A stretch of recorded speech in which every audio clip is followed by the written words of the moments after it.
जो समाज लड़ना नहीं चाहता, जो समाज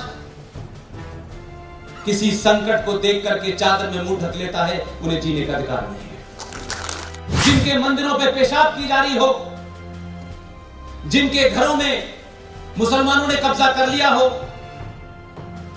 वहां कोई सड़क पे चल ना पाता हो, घंटे की और घंटी की आवाजें बंद हो गई हो, अजानों और मस्जिदों की गिनती बढ़ गई हो, उस कश्मीरी पंडित से जिसने अपनी आंखों के सामने अपनी बहन का रेप होते देखा है, वो वापस आएगा।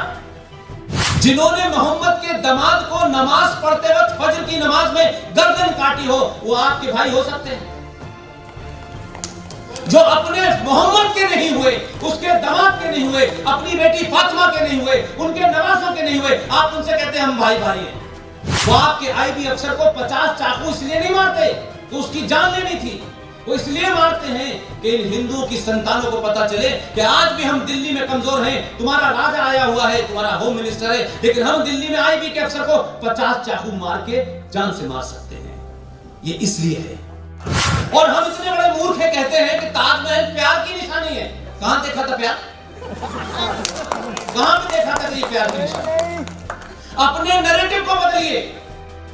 टीवी में हर जाहिर मुल्ला के पीछे कई सारी किताबें रखी होती हैं जो उसने कभी देखी नहीं होती। एक फैशन है कि हम इंटेलेक्चुअल हैं, इसलिए आपने 15 दिन पहले 20 दिन पहले पाकिस्तान की असेंबली में खड़े होकर देखा, वो खुद कह रहा था कि बाज साहब के पैर कब आ रहे थे और मसीह में पानी आ रहा था, भैया खुदा के वास्ते 9 बजे तक छोड़ दो, नहीं भारत हमला कर देगा। ये बात जब मैंने कहा तो लोग नहीं मान रहे थे। मैंने गीता का असर ऐसे होता है। कश्मीर में भी लोग यही कहते थे। सदियों के संबंध है हमारे, उन्हीं के पड़ोसियों ने, उन्हीं के स्टूडेंट्स ने 2500 हिंदू कश्मीरियों का नरसंहार किया। ये इसलिए नहीं किया कि उनको कुछ प्रॉपर्टी चाहिए थी, जानबूझकर इस तरीके से मारा गया ताकि आने वाली नस्लों के दिलों में डर बैठ जाए। वो इस देश में माइनॉरिटी हैं, उन्हें डर लगता है आमिर खान को, लेकिन कश्मीर एक ही राज्य था जहां वो मेजॉरिटी में थे। उन्होंने न कानून की सुनी, न संविधान की सुनी, न पुलिस की सुनी, न सेना की सुनी, न सरकार की सुनी। उनको जो ठीक लगा वो उन्होंने कर दिया। अब आप रोते पीटते रहिए पिछले 30 साल से कश्मीरी हिंदू पंडित कब घर जाएंगे? कोई घर नहीं जाता है। सरकारों की जिम्मेदारी नहीं होती कि घर जाए। जो समाज लड़ना नहीं चाहता, जो समाज किसी संकट को देख करके चादर में मुंह ढक लेता है, उन्हें जीने का अधिकार नहीं है। कौमें वही जिंदा रहती हैं जिन्हें मरने का फन आता है। मैं कश्मीर के तमाम सारे लोग मेरे दोस्त हैं। आज भी ये बहुत चीज मांग चलती है कि कश्मीर के लोगों को वहां कैसे भेजा जाए। आप किसी को भेज देंगे जिनके मंदिरों पे पेशाब की जा रही हो, जिनके घरों में मुसलमानों ने कब्जा कर लिया हो, वहां कोई सड़क पे चल ना पाता हो, घंटे की और घंटी की आवाजें बंद हो गई हो, अजानों और मस्जिदों की गिनती बढ़ गई हो, उस कश्मीरी पंडित से जिसने अपनी आंखों के सामने अपनी बहन का रेप होते देखा है, वो वापस आएगा। कश्मीर का सारा सान्हा, कश्मीर का सारा एपिसोड इसलिए हुआ कि भारत के कोने कोने में लोगों ने चुप्पी साध ली।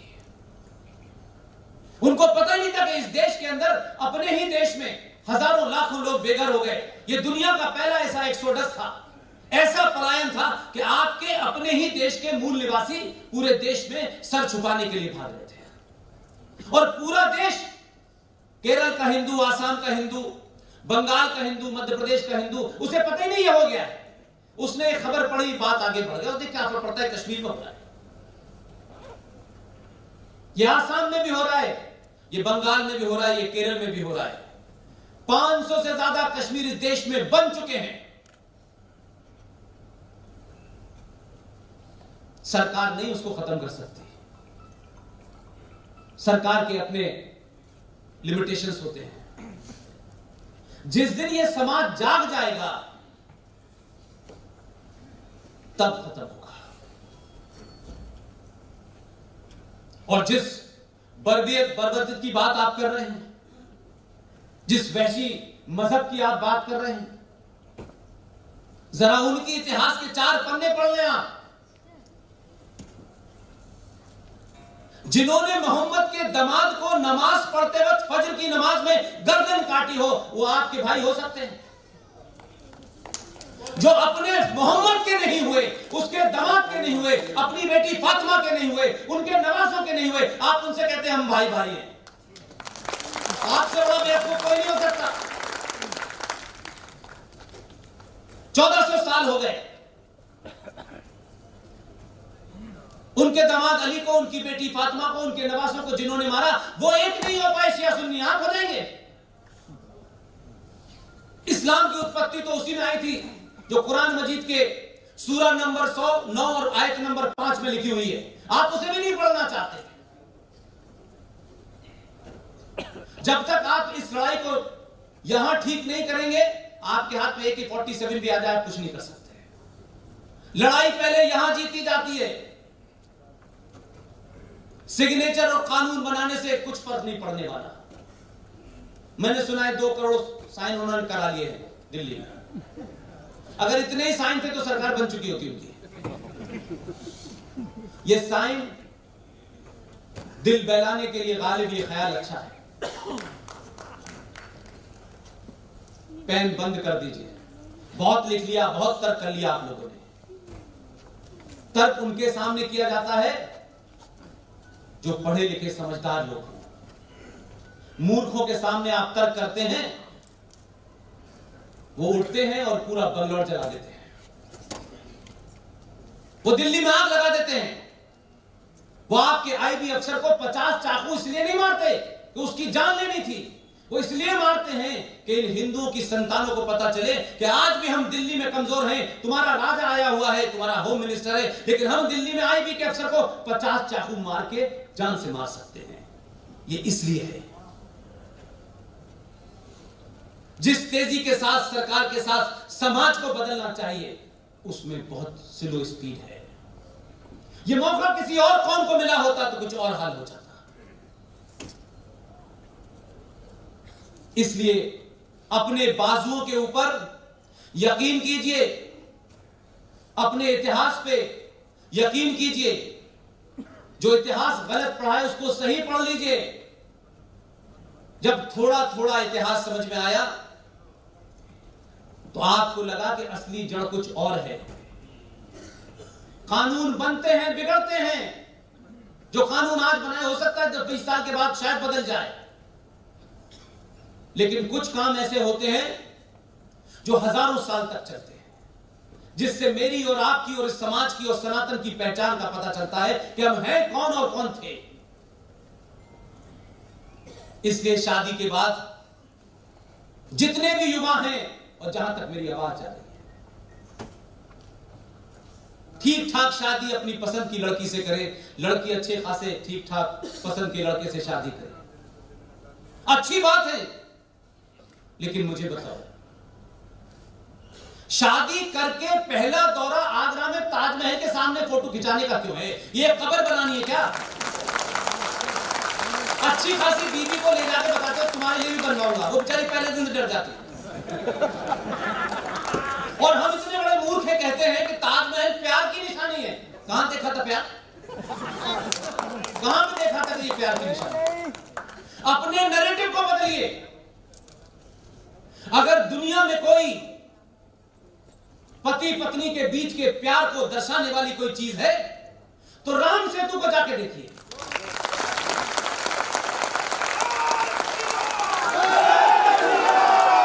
उससे बड़ी कोई मिसाल नहीं मिल रही। मर्यादा पुरुषोत्तम राम अपनी पत्नी को लेने गए थे, सबका साथ लिया उन्होंने और वो पुल बनाया। जो उनकी पत्नी को उठा के ले गया था उसका वध किया। सोने की लंका से 10 ग्राम सोना लेके नहीं आए। और वापस लौटे अपने घर। और ना ही उन्होंने, जिन्होंने पुल बनाया था उनके हाथ नहीं कटवाए। ताजमहल बनाने वालों के हाथ काटने वालों को आप कहते हैं यह प्यार की निशानी है। किस गलतफहमी के शिकार हैं। और इसी गलतफहमी की वजह से भारत की सरकारों ने बाहर से आने वाले राष्ट्राध्यक्षों को भारत की पहचान के लिए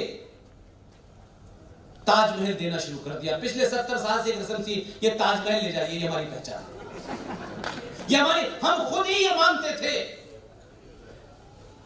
कि जिन्होंने ताजमहल बनाया वही हमारी पहचान है। क्योंकि इस्लाम के अंदर अगर आप थोड़ा भी पढ़ लेते तो शायद कोई चिल्ला के ये बात पूछ सकता था। वो तो जानते थे कि उनका एजेंडा पूरा हो रहा है, उनके नुक्ते नजर से भी वो चीज गलत थी, लेकिन उन्होंने होने दिया कि इस देश की आने वाली जनरेशनों को यही पता चले कि ये ताजमहल जो है ये प्यार की निशानी है। इस्लाम में कब्र नहीं बनाई जा सकती, हराम है, और कब्र को घर में रखना उससे बड़ा पाप है। लेकिन आप सबके घर में अच्छी अच्छी संगमरमर की आपने ताजमहल रखा हुआ है। वो कब्र है ना किसी की भाई, थोड़ा सजा देने से कब्र तो ही मिट जाएगी, उसके मूल में तो कब्र है। लेकिन आपका आदमी 1947 की जो गलती गुजरातियों ने की थी उसको 2014 में उन्होंने उसका प्रायश्चित कर लिया। और जब समाज का दबाव होता है और राजा को यह पता चलता है कि मेरे पीछे कौन खड़ा है, कहीं ऐसा तो नहीं है कि किसी भावना में आ गया है, और उसे जब यह एहसास हो जाता है तो आपको पता भी नहीं होगा। राष्ट्रपति भवन गया, राष्ट्रपति से पूछा कि बताइए क्या है हमारी पहचान, उन्होंने कहा ताजमहल है। उन्होंने कहा कल से बंद कर दीजिए। दुनिया के बेहतरीन पेपर पब्लिशर से छपाई और दुनिया की हर भाषा में गीता। पिछले 6 साल से भारत का प्रधानमंत्री दुनिया के आने वाले राष्ट्राध्यक्षों को गीता देता है। और गीता देने का फर्क क्या होता है? आप उसको माने या ना माने, आप लोग मानने लगे होंगे क्योंकि अब वीडियो आ गया है। जब आप गीता देते हैं तो हमारे यहां तो एक इंटेलेक्चुअल होने का एक ये भी है कि अपने पीछे बहुत सारी किताबें रख लो। टीवी में हर जाहिर मुल्ला के पीछे कई सारी किताबें रखी होती है जो उसने कभी देखी नहीं होती। एक फैशन है कि हम इंटेलेक्चुअल हैं। लेकिन विदेश के लोग समझदार हैं, हमारी तरह नहीं है। वो पुतिन ने भी पढ़ ली, वो ट्रंप ने भी पढ़ ली, और जब उन्होंने पढ़ ली तो उन्होंने कहा अभिनंदन को जल्दी छोड़ दो, शाम में मारेगा तुम्हें। जल्दी छोड़ दो, ये गीता पढ़ा हुआ आदमी, ये पढ़ा हुआ गीता ही पढ़ता है, गीता की तरह काम करता है। इसलिए आपने 15 दिन पहले 20 दिन पहले पाकिस्तान की असेंबली में खड़े होकर देखा, वो खुद कह रहा था कि बाज साहब के पैर कब आ रहे थे और नसीब में पानी आ रहा था, भैया खुदा के वास्ते 9 बजे तक छोड़ दो, नहीं भारत हमला कर देगा। ये बात जब मैंने कहा तो लोग नहीं मान रहे थे। मैंने गीता का असर ऐसे होता है। इसलिए बदलाव कहां से करें, कैसे करें, यह महत्वपूर्ण है। आप बदले, आपका मिजाज बदला, जरा सा मिजाज बदला तो लोग कहने लगे हिंदू इंटॉलरेंट हो गया है। हमारे कंधे पे 70 साल से सेकुलरिज्म का हाथ रखा था, वो हमने हटा के नीचे कर दिया। भाई बहुत थक गए, सेकुलरिज्म के बोझ में हम मर गए, तो लोग इंटॉलरेंट होने लगे। तो लोगों ने कहा अच्छा ये हम इंटॉलरेंट ही हो जाए, कोई फर्क नहीं पड़ता है।